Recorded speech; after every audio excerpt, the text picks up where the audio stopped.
Hi, Kevin Coop here, and this is FaceTime with the Content Guy. I apologize in advance for my voice. I'm a little under the weather this week. I tell you, I got through the entire winter without getting sick, not even getting a cold, but April is just kicking my butt.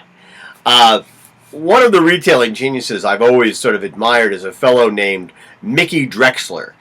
Mickey Drexler is a child of the Bronx who pretty much defined, democratic small d fashion retailing during the 90s when he was CEO of the Gap.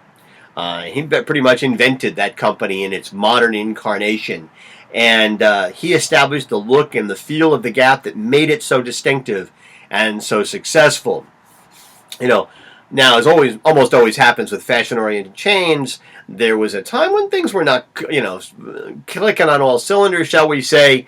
And Drexler was fired in he's fired in 2002. Now, part of this was, I think, not because he'd done anything, he just built a company that generated hundreds of billions of dollars. But he was a merchant with a sixth sense, with the fashion zeitgeist, and I think the founding family wasn't crazy about him getting a lot of the attention, a lot of the credit, and so he was unceremoniously shown the door. The good thing is, for him at least, is that he found another door to walk through, and that was the door at J. Crew. And he is currently the president and CEO there, and he has transformed that company into an equally impressive and influential fashion juggernaut. And I have to say, I love a guy who's in the fashion business, and he wears navy blazers, jeans, and untucked shirts. That's my kind of fashion guy. Well, in this month's Fast Company magazine, there's a short piece in which basically Mickey Drexler offers 10 tips about being creative.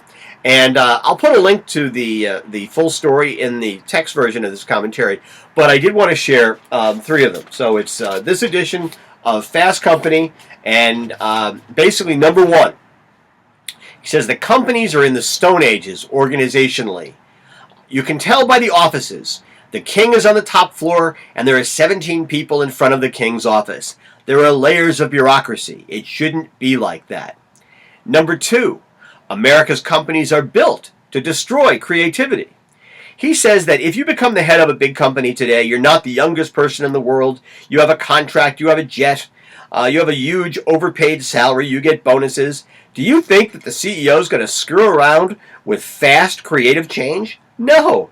And the board of directors, the last thing they want is someone who's going to change things. Well, Steve Jobs, he'd bet the company. He wouldn't care. But there are very few people who can run companies that way. And 3, he says you can drown in data. Data is very important, he says, but you have to be good at reading the data in an emotional way. If you look at a selling report, there's an emotional trend to what's selling. What's a focus group, he says? We ask what's going on in the stores. You learn, and then you edit, because there's a lot of junk mail in your head. Boy, he's got that right. Now, I guess part of the reason I like this story so much is that it reflects some of the priorities that I think we've established as being important to us here at Morning Newsbeat. And I think the Morning Newsbeat community shares this feeling to a great extent.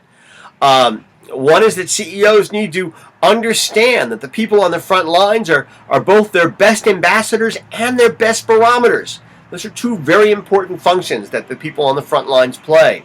I think he understands that the ability to be a merchant is, at the end of the day, more important than the ability to read a spreadsheet and be efficient. You really got to be effective. And finally, he understands that the ability to disrupt, to foster revolution, to foster change from within an organization is critically important. And if you're not able to do that, it hurts your ability to be relevant and to have a sustainable business over the long term. And here's the great thing. You can do it without tucking in your shirt. Anyway, that's what's on my mind this Thursday morning. As always, I want to hear what's on your mind.